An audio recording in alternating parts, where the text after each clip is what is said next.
Miq, do të flasim për protestën, sonde është nata e 42, një protestë aktive, rezistencë në shesh, pa asnjë ditë tërheqje dhe pushim deri tani. Dita e sotme ka dhe një veçanti tjetër, pasi mbrëmjen e sotme, në mos gaboj, rreth orës 19:20, fillon edhe koncerti në kilometrin e parë të autostradës në Kashar i këngëtarit Kanye West, që ka ardhur mbrëmjen e djeshme në Tiranë, ka zhvilluar provat në stadiumin e improvisuar, ku kryeministri sot ka publikuar edhe pamjet, ku çdo gjë sipas tij është gati. Një koncert i shumë kontestuar nga një pjesë e opinionit për shkak të shumës së paguar nga buxheti i shtetit, 4.2 milionë euro, por edhe lëvizjeve që janë interpretuar si për të mbushur stadiumin. Për gjitha këto, ne do të zhvillojmë sot një bisedë me aktivistin Arp Rëdeshi, i cili ka qenë mjaft aktiv në këtë protestë, ka përfunduar edhe në komisariat i arrestuar pas incidenteve pak ditë më parë. Megjithatë, vazhdon të jetë në shesh në protestë, sikur thot ai, deri në dorëheqjen dhe largimin e kryeministrit. Arp, përshëndetje dhe faleminderit. Përshëndetje, faleminderit për ftesën. Faleminderit ju, edhe mbrëm ka qenë një natë e ngjeshur me protestën, e mbyllur deri vonë, ndërkohë që sot ju jeni përgatitur për protestën e radhës, por nëse mund të na zbuloni edhe diçka më shumë, çfarë do ketë kjo protestë dhe çfarë drejtimi do marrë, pasi në një krah zhvillohet protesta, në krahun tjetër të kryeqytetit zhvillohet koncerti. Është sigurisht është një farë betejë në distancë, mund ta quajmë kështu, të shohim se sa njerëz vërtet do të shkojnë në koncertin e Kanye Westit pas gjithë këtij skandali që është shpërfaqur në publik. Kemi parë që 4 milionë euro nga buxheti i shtetit, nga fondi i emergjencës, i cili supozohet të jetë për raste kur vendi është në emergjencë, kanë shku për të kompensuar faktin që biletat e Kanye West nuk janë shitur. Pra, shqiptarët nuk i blejnë biletat sepse kanë për të shkuar në protestë, dhe lëvizja e qeverisë në këtë rast është që me një fond emergjence firmos një akt normativ dhe thot 4 milionë euro nga buxheti i shtetit i çojmë për bler biletat e një këngëtari i cili ndër të tjera ka shfaqur edhe qëndrime fashiste. Po të shikoni, aty janë ndaluar në fakt koncertet në Gjermani, në Zvicër, në Poloni, në Austri. Ka një këngë që quhet Heil Hitler, nëse keni parasysh, është para ndjek muzikën e tij, po këtë e kam dëgjuar të Hitlerit. Jo, asnjë ndjek, kjo ka dalë lajme. Po, kjo e Hitlerit është. Po. Dhe sigurisht për sot protestën do ta kemi siç do të jetë aty, është e shtunë, pritet të vi diaspora, pritet të vinë njerëz nga gjithë. Pra nuk do marrë një drejtim tjetër protesta, do mbeteni vetëm deri tek thirrjet për bojkotin e koncertit. Absolutisht, po, sigurisht, ne tani nuk do të paktën nuk kemi në mend që të shkojmë të konfrontohemi me koncertin atje ku bëhet, sepse ne me këtë duhet të tregojmë edhe që jemi të qëndrueshëm në kërkesat tona, në formën tonë qytetare të protestës, ne qëndrojmë në shesh para kryeministrisë, në bulevardin Dëshmorët e Kombit. Jemi aty ku kemi qenë për 41 ditët e shkuara, edhe sot ditën e 42, edhe në vazhdim deri në ndërheqje. Pra, kjo është ideja, është që protesta nuk do ketë devijim sonde, por ndërkohë që ju thatë pak më lart që pristi që sondet ju bashkohet edhe nga diaspora. Si janë kontaktet e frikërimit, sepse nga 2 herët e para kemi parë, sidomos herën e parë një, por edhe herën e dytë një masivitet. Po, tani, megjithse moti është nxehur, njerëzit kanë shkuar pushime, se janë lodhur gjithë vitin duke punuar dhe kanë nevojë sigurisht për pushime. Kjo është e mirë kuptueshme, po do të bëjmë pamundurën për ta vazhduar qëndrueshmërinë e mesazhit ton. Jam i sigurt që njerëzit nga diaspora vazhdojnë ta kenë po të njëjtin zell si të shtunat e shkuara për të bashkuar, për të krijuar masivitetin e. Nga kontaktet tuaja do kemi prapë presim autokolon siç kanë ardhur më parë, apo vetëm fluturimet? Tani ajo që është e rëndësishme është që presim prezencën e shumë njerëzve nga diaspora në shesh. A vinë me autokolon, me avion, me charter, nuk e di. Ato janë kanë tërhequr edhe vetë protesta ka një sens decentralizimi, por nuk kemi, si të thonë, një organizim qendror që i luan të gjitha fijet siç ndoshta jeni mësuar të shihni në protestat partjake ku një qendër jep urdhrat dhe aty veprohet, nuk e di se si, me molotove, me varge, me makina që prishen e me gjitha gjërat, pra nuk kemi orkestrim gjithë përfshirës, kemi spontanitetin e njerëzve që dalin dhe parashtrojnë mesazhin e tyre ashtu siç e ndjejnë, ashtu siç e kanë. Herët e fundit diasporën thjesht e kemi thirr dhe diaspora është përgjigj, është na i ka mbush rrugët, na i ka mbush sheshin. Jam i bindur që pavarësisht vapës edhe sot do të kemi një mesazh të fortë nga diaspora së bashku me njerëzit e tokës monë. Po, kontakte me edhe mbështetje nga shqiptarët në Maqedoni, në Kosovë, keni pasur prisi që të ketë ardhje, sepse para disa ditësh pam dhe një debat për kthimin e 3 deputetëve që në mos gaboj ishin nisur për protestë të Vlenit. Vërtet, jo, për këtë, t'ju them drejt, nuk pas kam dëgju, po siç ju thash, duhet qenë se kemi një organizim spontan të decentralizuar, me gjitha është shumë e natyrshme, shumë e sinqert, shumë e spontane, është ajo që njerëzve ju buron nga brenda prej kaq shumë vitesh që kanë pasur një frikë të shtypur për të dalë dhe për t'ju kundërvënë hapur në shesh politikanëve që supozohet ta përfaqësojnë, por nuk e përfaqësojnë. Pra,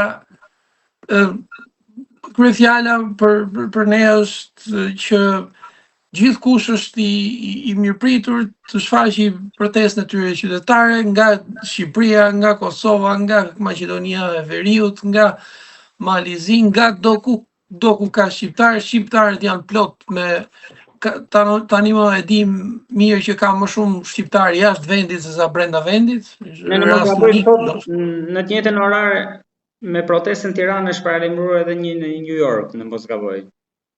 Po, dhe për këtë kemi dëgjuar, do të kemi edhe një lidhje live me protestën e New Yorkut nga Tirana dhe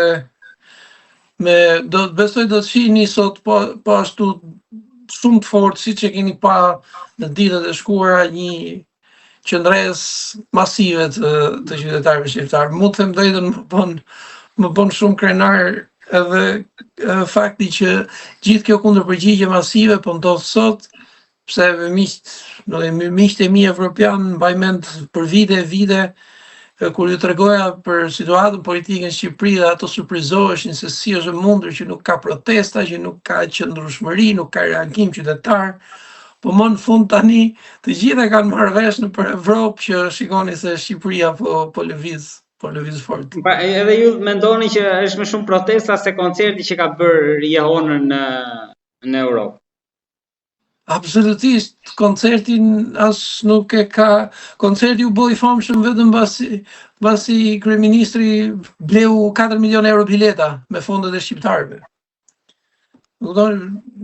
Kjo është për ta shpjeguar me fjalë thjeshta, se ndoshta jo të gjithë e kanë kuptuar.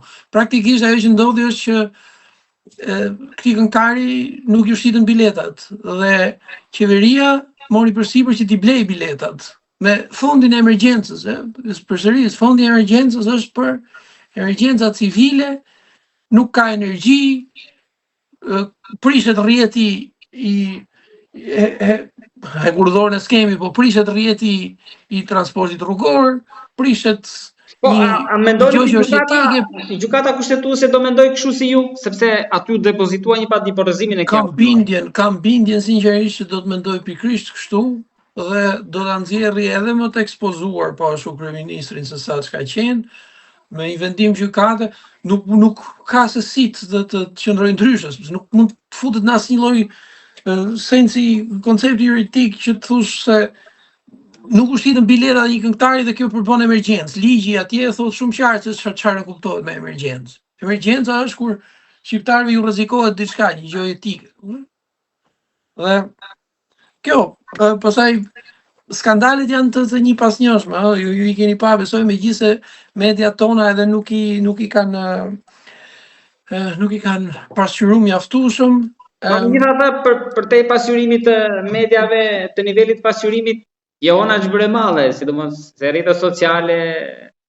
Patjetër, nuk e di nëse edhe këtë nuk dia e dini që gjithë mediat ndërkombëtare janë sot në Tiranë, New York Times, Financial Times, gazetarët e tyre janë në bulevard çdo mbrëmje, pavarësisht se ato kanë një rol që nuk ata nuk vinë të marrin mikrofonin të flasin, se roli I tyre është tjetër, po gazetarët janë aty, kemi 2-3 shkrime në ditë gati për zhvillimet në Shqipëri, në New York Times, në Financial Times, në The Guardian, në The Sun, është... Ju më përmendët të media ndërkombëtare edhe vëmendjen e shtuar, por për të kthyer këtu, duke qenë se ju jeni çdo natë aty, edhe protestuesit duke qenë çdo natë kontaktet me ta, fytyrat e njohura etj. Si është niveli I mbështetjes nga rrethet, pra janë vetëm nga Tirana, se sigurisht kryeqyteti është udhëheci I ndryshimeve, por e ndjeni mbështetjen vetëm nga kryeqyteti, nga njerëz nga Tirana që vinë aty për protestuar, apo edhe nga rrethet, se pam që u nis në Vlorë.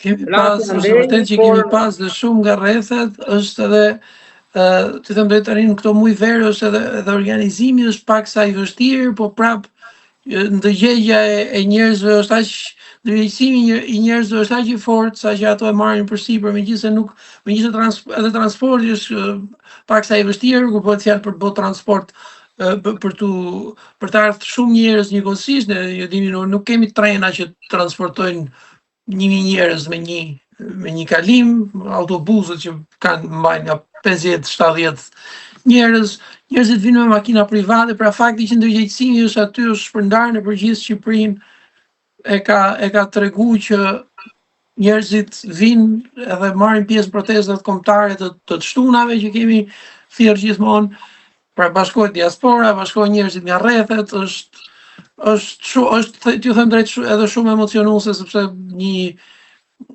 ngjarje të tillë nuk e kemi përjetuar gjatë gjithë historisë së Shqipërisë deri më sot. Ju folët për të po sigurisht brezi jon se në 90-ta se mbajmë mend atë kemi qenë disa s'kan pas lindur atëherë.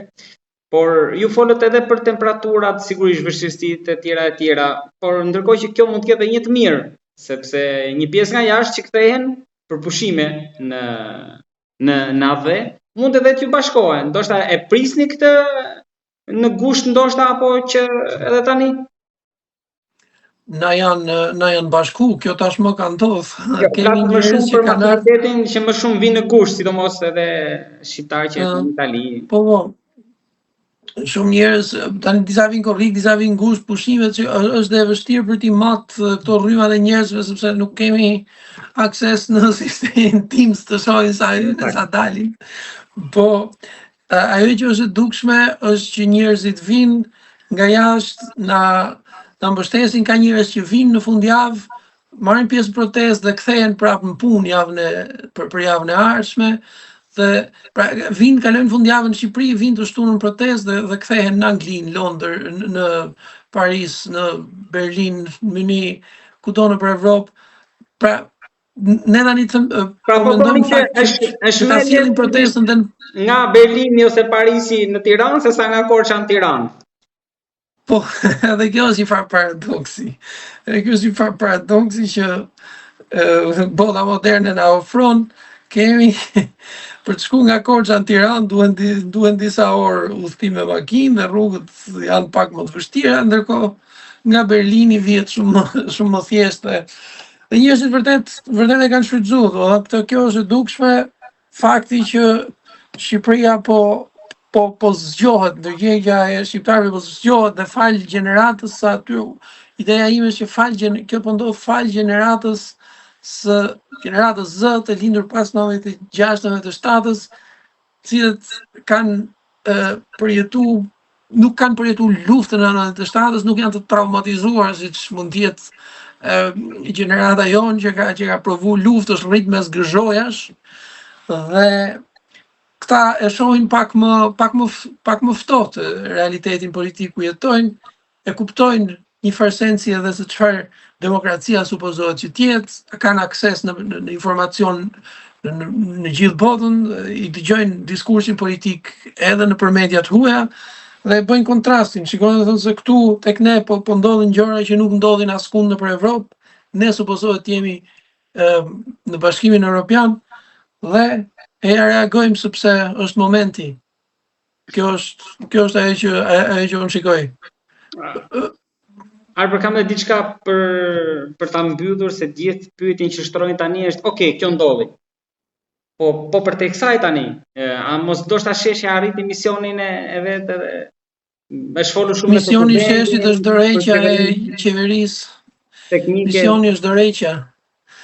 Janë arritur disa pika, është e vërtet, megjithëse siç ju thash nuk janë thonë hapur në media. Kryeministri nuk e ka pranuar një humbje të cilën e ka pësu, por Parlamenti Evropian ka nënshkruajtur një rezolut që kërkon urgjentisht tërheqjen e ligjit, zhbërjen e ligjit 21/2024 në zonat e mbrojtura. Për zonat e mbrojtura, gjë që e hedh automatikisht poshtë ndërtimin në Zvërnec. Dhe nuk ka rrugë dalje për kësaj kryeministri. Një rezoluta është një mesazh shumë i fuqishëm që vjen nga Parlamenti Evropian. Shqipëria është negociata, kapitujt janë të hapur, rezoluta është plotësisht përputhje me kërkesat e kapitujve për ambientin, nuk e di se cili kapitull është, por ajo që është e qartë si drita e diellit është që Parlamenti Evropian ka thonë ligjin për zonat e mbrojtura ndaleni, kudo nëpër Shqipëri ku ka ndërtime mbi zonat, ku planifikohen ndërtime mbi zonat mbrojtura, nuk të mos bëhen, për ndryshe jeni në konflikt me ligjin e BE-s dhe me integrimin evropian. Tjetër që mendojnë që kryeministri çdo gjë në rregull, kthy nga samiti në Turqi siç e pam aty, shkoi çdo gjë mirë sipas tyre, nuk ka nga Kancelaritë Evropiane në reagim nga kryeministrat apo më thash, Brukseli, Washingtoni. Pra, po protestohet, është demokraci, pra interpretimet janë të ndryshme për këtë. S'kemi parë ndonjë sinjal ndoshta më të fortë nga Washingtoni dhe Brukseli. Të mos harrojmë dhe një gjë tjetër, Washingtoni, Brukseli, Londra e të tjerë janë të detyruar të respektojnë edhe konventat ndërkombëtare për të mos ndërhyrë në çështjet e brendshme politike. Kjo konsiderohet sigurisht një çështje e brendshme politike, relacioni pushtetit brenda për brenda Shqipërisë nuk është çështje e tyre, ato nuk reagojnë direkt, por jam i bindur që pas dyereve të mbyllura, pas perdeve jo të dukshme, është reagimet janë aty, sepse figura e qeverisë tonë është shfaq e delegitimuar në sytë e botës me të gjithë skandalet që janë shfaq që të mos i nisin tani nga e para, po ministër pas ministri në burg, ministra pas ministra në hetim nga Spaku, dy zëvendës ministra në hetim nga Spaku, dhe tani hetimet kanë filluar dhe për Zvërnecin nga Spaku, dhe kjo është e ditur, po këto janë nga ato gjërat që nuk dëgjohen në media, megjithëse janë bërë fakte, janë të konfirmuar nga institucionet. Pra, realiteti është i qartë, edhe për botën, edhe për shqiptarët. Çështja është vetëm sa kohë do t'i duhet. Ju e shikoni vjeshtën këtu me këtë ritëm? Unë jam shumë optimist që duke qëndruar në shesh, duke mos toleruar që për shkak pushimeve të distraktohemi dhe të na bjerë energjia, jam i sigurt që mund të mbajmë mesazhin pishtarin e ndezur deri në shtator, ku pastaj edhe vëmendja e njerëzve që kthehen nga pushimet dhe janë më të shklodhur, më të fokusuar në realitetin e vendit, do të kthehen dhe do të tregojnë, do të japin mesazhin e tyre edhe më fuqishëm se sa gjatë kësaj vere. Pra do të jetë një verë e nxehtë për te temperaturave edhe në shesh. Mbase do të marrim dhe çadra plazhi t'i sjellim shesh, nuk e di. E keni menduar si skenar? Kemi menduar që të sjellim edhe protesta në plazh. Protesta në plazh? Po. Breakdet. Madje është edhe simbolika e gjës është shumë e fuqishme, sepse po protestojnë për të mbrojtur edhe breakdetin. Po e mbyllim me këtë atëherë, ky ishte edhe lajmi që unë se kam dëgjuar deri tani të artikuluar, por besoj që kjo do jetë spontane apo organizuar? E gjithë gjoja ka qenë spontane, por brenda spontanitetit ka gjithmonë edhe një sens solidariteti që sjell dhe pastaj edhe organizim. Besoj që menduar për ta nisur nga jugu, sepse aty ka qenë debati më i madh për pronat edhe që nisin në Zvërnec edhe do të shihni se çfarë do ndodhi, tani unë nuk dua ta parashikoj, po do të kemi disa zhvillime shumë interesante, jam i sigurt gjatë kësaj kohe. Arbër, falenderoj shumë për bisedën. Faleminderit shumë.